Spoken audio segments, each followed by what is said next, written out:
శాసనసభలో తెలంగాణ ప్రభుత్వం ప్రవేశపెట్టిన బడ్జెట్పై కాంగ్రెస్ పార్టీ పెదవి విరిచింది. అనేక రంగాలకు కేటాయింపులు సరిగా చేయలేదని ఒక వ్యతిరేకతను వ్యక్తం చేసిన పరిస్థితి, అసంతృప్తిని వ్యక్తం చేసిన పరిస్థితి కనిపిస్తోంది. ఏదైతే సొంత స్థలం ఉన్న వాళ్ళకి 5 లక్షల రూపాయలు ఆర్థిక సాయం ఇస్తా అన్న ప్రభుత్వం ఇప్పుడు తీరా కేటాయింపులు చేసే ముందు మాత్రం దాన్ని 3 లక్షలు కుదించింది.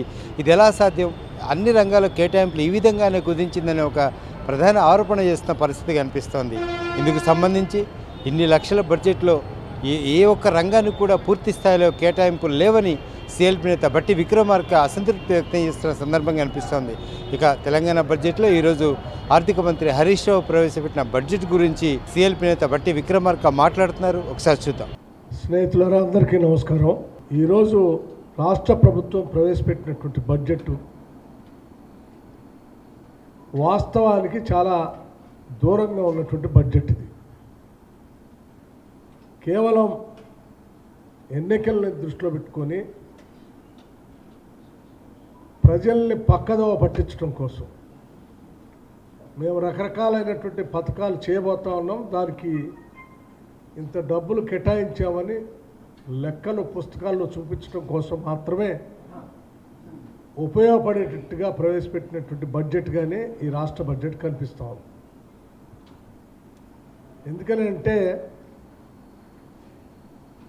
డెఫినెట్గా మన గత సంవత్సరం బడ్జెట్కి ఈ బడ్జెట్కి పోల్చుకున్నప్పుడు కూడా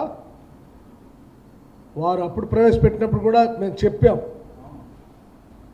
మీరు వాస్తవాన్ని చాలా దూరంగా పెడతా ఉన్నారు, అక్కడ చేరుకోరని కూడా చెప్పాం. అదే ఈరోజు బడ్జెట్ ప్రవేశపెట్టినప్పుడు వారు ఇచ్చినటువంటి పుస్తకంలోనే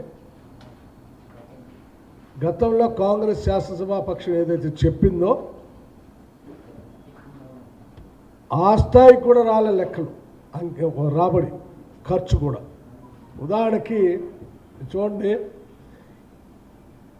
2021-22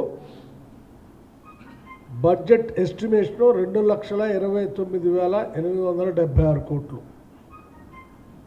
ఎస్టిమేషన్స్. దాన్ని వాళ్ళు చేరుకోలేక రివైజ్ చేసి 2,09,000 కోట్లు తీసుకొచ్చారు. నువ్వు 2,29,000 కోట్లదే చేరుకోలేకపోయావు. నువ్వు చేరుకోలేనటువంటి వాడి, దానికే చేరుకోలేనటువంటి వాడి ఈ సంవత్సరం 2,56,000 కోట్లకి ఎట్లా పెంచి చూపిస్తారండి? నువ్వు పోయిన సంవత్సరం అనౌన్స్ చేసినా లేదా ప్రవేశపెట్టిన బడ్జెట్ చేరుకొని ఉంటే ఈ సంవత్సరం పెంచుకుంటే సరే మీకు ఆదాయం పెరుగుతుందని నువ్వు అనుకుంటే అనుకోవచ్చు. వీళ్ళు చెప్పిన ఆదాయాల్లో రెవెన్యూ రిసీప్ట్స్లో state share in central taxes కానీ, ట్యాక్స్ రెవెన్యూ కానీ, నాన్ ట్యాక్స్ రెవెన్యూ కానీ ఏది పొందడం లేదు. అసలు 30,557 కోట్లకి నాన్ ట్యాక్స్ రెవెన్యూ వస్తుందంటే అకౌంట్స్ యాక్చువల్స్కి వచ్చేవారికి వాళ్ళు వచ్చింది 6,000 కోట్లు, కేవలం 6,000 కోట్లు.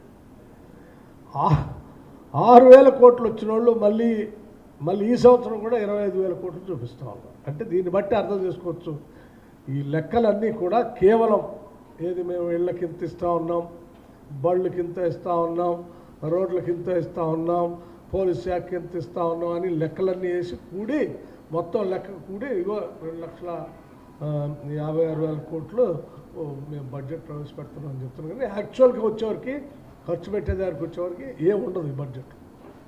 ఇది వాస్తవం. సరే, దీని పూర్తి సంపూర్ణమైన వివరాలు ఎట్లా బడ్జెట్ మీద మాట్లాడేటప్పుడు మేము చెప్పాలి కాబట్టి అన్నీ చెప్తాము. ఉదాహరణకి ఇంకా కొన్ని అంశాలు కూడా చెప్పాలి. ఉదాహరణకి వారు ఎన్నికలప్పుడు ప్లాట్ హౌస్ సైట్ ఉన్నటువంటి వాళ్ళకి 5 లక్షల రూపాయలు ఇస్తాము ఇల్లు కట్టుకుంటాం కదా. వాళ్ళు ఇచ్చినటువంటి ప్రామిస్ మేనిఫెస్టోలో పెట్టింది. వాళ్ళు కట్టిస్తా అని అంతకుముందు చెప్పింది. సరే, మొన్న 7 ప్లాట్ ఉంటే వాళ్ళకి 5 లక్షలు, ఇప్పుడు బడ్జెట్లో పెట్టింది 3 లక్షలు. నిరుద్యోగ యువకుల గురించి పెద్దగా ఏం మాట్లాడలేదు దీంట్లో. గ్రామీణ ప్రాంతాల్లో హౌస్ సైట్స్ గురించి విపరీతంగా ఇబ్బంది పడుతూ ఉన్నారు. ఇళ్ళ ప్లాట్లు అనేది ఆనాటి కాంగ్రెస్ ప్రభుత్వాల్లో ఇచ్చినటువంటి ఇళ్ల ప్లాట్లు తప్ప ఈ టీఆర్ఎస్ ప్రభుత్వం వచ్చిన దగ్గర నుంచి, ఈ రాష్ట్రం ఏర్పడిన దగ్గర నుంచి ఒక్క ఊర్లో ఒక్క గజం కూడా కొత్తగా అదనంగా ప్లాట్ చేసి పేదవాళ్ళకి పంచలే. అది దీంట్లో ఏమైనా చెప్తారో అని చూస్తే అది చెప్పలే. రైతుల గురించి వడ్డీ లేని రుణాలు ఏమన్నా ఇస్తామేమో చెప్తారేమో అంటే అది చెప్పలే. పావలా వడ్డీకి రుణాలు ఇస్తారని ఏమన్నా రైతులకి ఇస్తారంటే అది చెప్పలే. డ్వాక్రా సంఘాలకు కూడా ఏమైనా వడ్డీ లేని రుణాలు ఇస్తారేమో అని అంటే అది చెప్పలే. ఇట్లా ఏ వర్గానికి కూడా ఉపయోగపడేటట్టుగా లేనటువంటి బడ్జెట్ ఇది, దేనికి కనపడలేనటువంటి బడ్జెట్. సో ఇదంతా ఒక మసిబూసి మారేడుకాయ చూసి భ్రమలు కల్పిస్తూ మేము అద్భుతంగా చేస్తూ ఉన్నాం, రాష్ట్రాన్నంతా బంగారు తెలంగాణగా మార్చేసాం, బంగారు తెలంగాణ మోడల్లో బంగారు భారతదేశాన్ని చేయబోతూ ఉన్నాం అని ప్రచార చేసుకోవటానికి, ప్రసార మాధ్యమాల్లో ప్రచారం చేసుకోవటానికి పనికొచ్చేటువంటి బడ్జెట్ తప్ప యాక్చువల్గా పేదవాళ్ళకి పనికొచ్చేటువంటి బడ్జెట్ కాదు ఇది. ఇది రైతులకు పనికొచ్చేది కాదు, విద్యార్థులకు పనికొచ్చేది కాదు, నిరుద్యోగ యువకులకు పనికొచ్చేది కాదు, పేదవాళ్ళకి, దళిత గిరిజనులకి పనికొచ్చేది కాదు. ఎస్సీ ఎస్టీ సప్లానికి సంబంధించిన నిధులు కూడా అనేక సంవత్సరాలుగా ఏ రకంగా అయితే పక్కదోవ పట్టించారో ఈ సంవత్సరం కూడా అట్లాగే ఉన్నాయి తప్ప దీంట్లో ఆ క్యారీ ఫార్వర్డ్ చేసినటువంటి నిధులు, ఖర్చు పెట్టిన నిధులు క్యారీ ఫార్వర్డ్ చేస్తున్నాం, అవన్నీ కలిపి ఈ సంవత్సరం ఖర్చు పెడతాం అని చెప్పడానికి కూడా ఇక్కడ ఇందులో చూపించారు. సో ఇది చాలా నిరాశపరిచింది బడ్జెట్ అని చెప్పడానికి నేను ఎటువంటి సందేహం లేకుండా మీకు చెప్తూ, ఈ బడ్జెట్ ప్రవేశపెట్టినటువంటి సందర్భంలో ఈనాటి వరకు ఎప్పుడూ లేనటువంటి కొత్త విధానాన్ని, అంటే భారత రాజ్యాంగం ప్రకారం లేకపోతే చట్టసభల ప్రాక్టీసెస్ అండ్ ప్రొసీజర్ ప్రకారం నడుచుకోకుండా ప్రతి సంవత్సరం ఇటువంటి బడ్జెట్ ప్రవేశపెట్టిన తర్వాత ఆ బడ్జెట్లో ఇచ్చినటువంటి హామీలు, ప్రవేశపెట్టినటువంటి ఖర్చు లావాదేవీలు అన్నీ కూడా మళ్ళీ కొత్తగా బడ్జెట్ ప్రవేశపెట్టేటప్పుడు ఒక ప్రోగ్రెస్ రిపోర్ట్ ఇచ్చి గత సంవత్సరం మేము ప్రవేశపెట్టిన దాని మీద ఇగో ఇలా ఖర్చు పెట్టాం, ఇలా జరిగింది, ఇంత అభివృద్ధి అయింది, ఇగో మేము ఇంత లెక్కలు ఆ రోజు చెప్పాం, ఇంత ఖర్చు పెట్టామని చెప్పాల్సినటువంటి ఇవ్వాల్సిన రిపోర్ట్ ఎవ్రీ ఇయర్ ఈ రాష్ట్రానికి ఇవ్వాల్సినటువంటి రిపోర్ట్ని ఈ సంవత్సరం రిపోర్టే ఇవ్వకుండా లేకుండా చేశారు. మీకు గవర్నర్ గారికి ఏమైనా వ్యక్తిగతంగా తగాదాలు ఉంటే అది ప్రజాస్వామ్యానికి, చట్టసభకు సంబంధం లేదు. ఇది ప్రజల హక్కు. ఈ రాష్ట్ర ప్రభుత్వం గత సంవత్సరం అనౌన్స్ చేసినటువంటి బడ్జెట్కి సంబంధించిన రిపోర్టు ప్రజలు తెలుసుకోవాలి చట్టసభల ద్వారా. Government is answerable to the హౌస్కి రిపోర్ట్ ఇచ్చిన తర్వాతనే మళ్ళీ ఈ సంవత్సరం బడ్జెట్ పెట్టాలి. అటు గవర్నర్ గారితో కూడా రిపోర్ట్ చెప్పించలేదు, పోనీ వీళ్ళు ఎవరైనా రిపోర్ట్ చెప్పారంటే వీళ్ళు చెప్పలేదు. అంటే ఒక పద్ధతిని పూర్తిగా ఎత్తేసారు. గతంలో కనుక మేము డిమాండ్స్కి 18 రోజులు ఉండేది చర్చ, దాన్ని ఎత్తేసారు. జనరల్ డిస్కషన్ 6 రోజులు ఉండేది, దాన్ని ఎత్తేసారు. సో ఎట్లా వాటన్నిటిని ఒక పద్ధతులు ఎట్లా ఎత్తేసుకుంటూ వచ్చారో ఇవాళ ఈ రాష్ట్ర ప్రజలకి చట్టసభల ద్వారా ఇచ్చే రిపోర్ట్ను కూడా ఎత్తేసారు. ఈ ఎత్తేయటం సభా నిబంధనలకి విరుద్ధంగా జరుగుతూ ఉంది.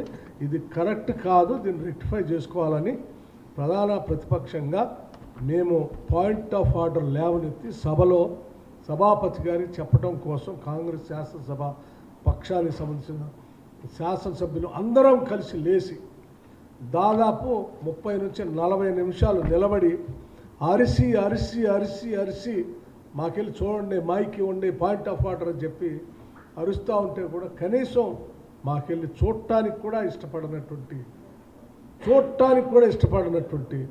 సభాపతి గారి స్థానం, సభాపతి గారి ఆ విధానం చాలా ఆవేదనకు గురి చేసింది ఈరోజు. అది బడ్జెట్ సమావేశాల సందర్భంగా స్పీకర్ వ్యవహరించిన తీరు కూడా ఆమోదయోగ్యంగా లేదని సిఎల్పి నేత బట్టి విక్రమార్క ఆరోపిస్తున్న పరిస్థితి కనిపిస్తోంది.